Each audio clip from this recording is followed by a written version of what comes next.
Welcome back to 535. I'm Mariana Sotomayor, congressional correspondent at Puck. Our next guest has a very personal experience. Of course, many lawmakers come here having lived a lot of life, and that inspires legislation and definitely gives them the drive to push a number of priorities through. Joining me now is Congresswoman Erin Houchin, a Republican from Indiana, who's here to share her story. Nice to be with you. Thank you so much for joining us for the first time at 535. I want to turn over to you. Obviously, you have this bill. It's called the Points Act. Stands for a number of different things that you're about to get into. Tell me if I'm wrong. The story goes, when you were in college, your dad was diagnosed with Parkinson's, and the medication really amplified this addiction to gambling. Yes. That inspired this bill. Tell me more about it. Yes, so thank you for asking. My dad passed away of Parkinson's in 2019, but when I was in college, he was prescribed a medication for Parkinson's that actually has been proven to provoke compulsive behavior, and his compulsive behavior resulted in a gambling addiction. There have been no resources federally dedicated to combating gambling addiction at the state level. So for the first time ever, we're taking the excise tax revenue and we're sending it back to states to raise awareness and provide opportunities for families to get help from gambling addiction. I experienced it, as a child of a person who suffered from gambling addiction. Of course, my mom, was the spouse of a person who suffered from gambling addiction. It's a very tough position to be in. And we want to make sure that these resources are dedicated back to the states, especially with the incredible growth in sports betting. That is affecting younger and younger Americans, and this is going to be monumental. It's the first bipartisan effort we've had, and the first time ever we're redirecting funds back to the states for this purpose. You mentioned that excise tax. I want you to talk a little bit about that, simply because we know how much funding, government funding for the states or for different programs has been debated, not just on here on Capitol Hill, but specifically among House Republicans on different fronts, as you all have had the majority. Immediately the instinct might be, wait, why is the federal government funding that? Where is that money coming from? We shouldn't, use taxpayer money even more on issues like this. So I'm not sure if you face that kind of pushback, but when you're explaining this to colleagues to kind of build a coalition to possibly pass this, what do you tell them? Tell us a little bit more about that tax. So the excise tax is tax that, it's no new taxes, so we're not raising taxes to fund this. We're simply redirecting funds that the federal government is already collecting from excise taxes for gambling. There has been debate on the Hill about whether we should be paying the excise tax or not, but that's not part of this conversation. Currently, we're taking those excise taxes and we're bringing them into the federal government. And none of that is going back to help states combat this issue. So I was very pleased to be part of this effort to redirect all of those funds, $100 million back to the states that's being paid by the states and into the federal government, back from excise taxes, back to those states without raising any new revenue. We're simply just saying this is something that this funding should be used for, and we're going to make sure that it is. You also mentioned the fact that everybody, it seems like up here on Capitol Hill, is talking about the prediction markets. I've seen so many different bipartisan bills come through, or just different proposals of how to put guardrails generally on prediction markets. Do you think that kind of the conversations that are happening gives momentum to potentially pass a provision like this? I think so. We have Houchin and others that are, these prediction markets that you can bet on literally anything. I know my colleague Blake Moore from Utah has put this issue front and center as one of his priorities. I do think the Points Act will be part of that conversation because we can regulate, the gambling market potentially. We regulate gambling in, every state, but we don't provide anything on the back end for support. And coming from a family that had this experience, it was just really important to me to turn around and to try to look at that impact and what could be done to soften that for families across the country. I think the Points Act achieves that, and I'm certainly proud that it's bipartisan as well. Yeah, this is, of course, just focused on gambling, but there's many other addictions out there.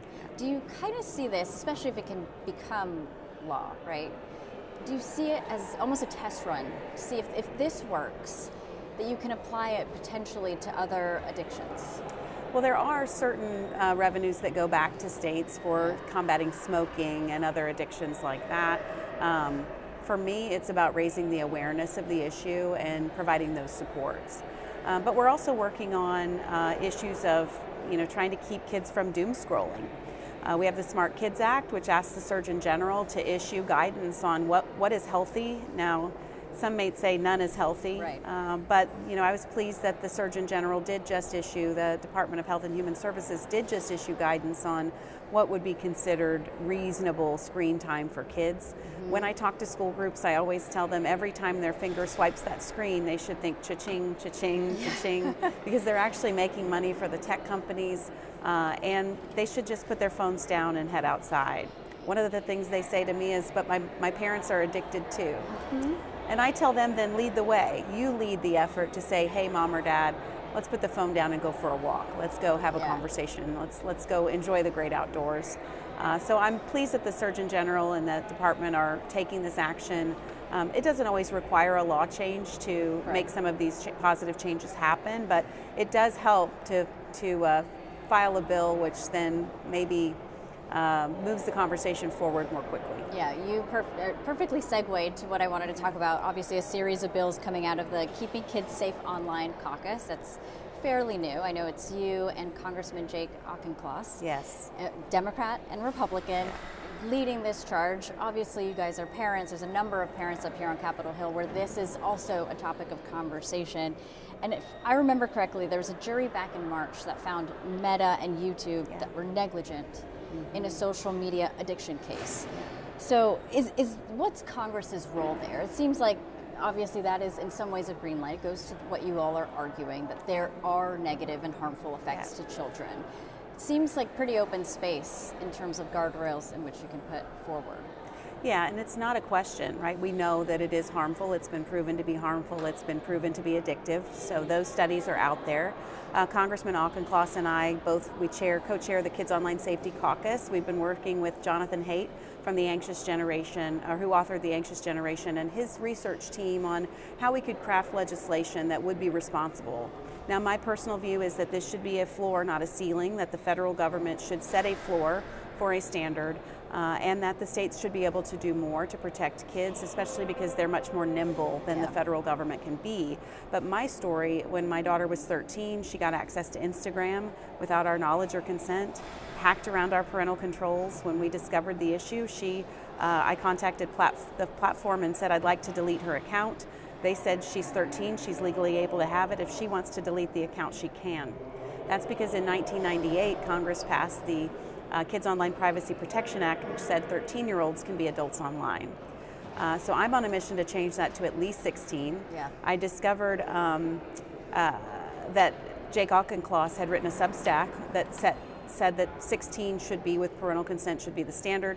And I immediately sought him out and said, let's work together. So we have a number of bills that are designed to protect kids online through protecting them from chatbots to social media harms to at the platform or the app store level, creating protections there. We think that 16 is the minimum because kids ages 9 to 13 for girls and 11 to 14 for boys, that is the most at risk they are for eating disorders, for peer pressure, for depression, for anxiety. This is a really, really important issue, the issue of our time that I'm happy to be championing. Yeah, I mean, you just mentioned a couple of things that we've seen unfortunate outcomes to that, again, go back to social media. Let's talk about those age restrictions because, again, it is obviously a conversation, one that you're pushing, but we haven't seen necessarily too much a fulsome arc, let's say, of any of these bills really becoming law. Obviously, COSA is a big one, passed the Senate, kind of got stalled here over on the House side. There's some, pushback to a piece of legislation that has to do with all of this that we're talking about. The age restriction part is one where obviously there's an array of opinions. How are you building that coalition to say, okay, even if we have to narrow down and just put a bill forward that has to do with this, to just raise that age limit to 16, are you finding those people? Yes, that's my sole mission, honestly, in this conversation is raise it to 16. So that's why I filed the Reset Act, and working with Jake Auchincloss on Parents Over Platforms to make sure that you can't lie about your age and pretend to be 16. You have to have age assurance, and that there is a responsibility from these platforms and the app stores to protect kids from online harms. But when I have these conversations and when I tell my personal story, people can't believe it, that this was the circumstance, that a 13-year-old could have access to these apps without their parents' knowledge or consent, which means that you're locked out as a parent, not just from their phone, but from their bedroom, from the door's locked, the social media companies are there. Think about this.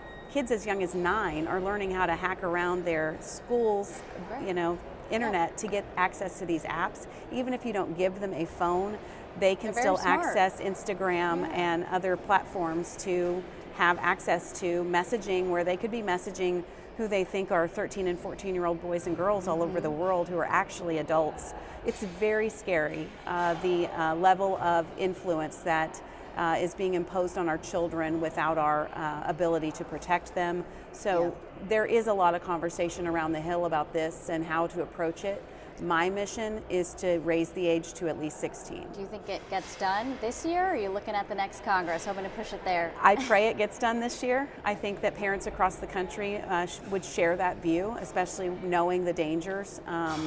And I'm just going to keep pushing for that. There are lots of things that we need to do. I think that's number one on the list of the ways that we can protect our kids, is moving that standard up. So it's not legally allowable for these platforms to engage with children at the age of 13. Congresswoman, thank you so much for sharing on what you're working on. Yeah, my pleasure. Thanks for coming on. Great to be with you. You're watching 535, and we'll be right back.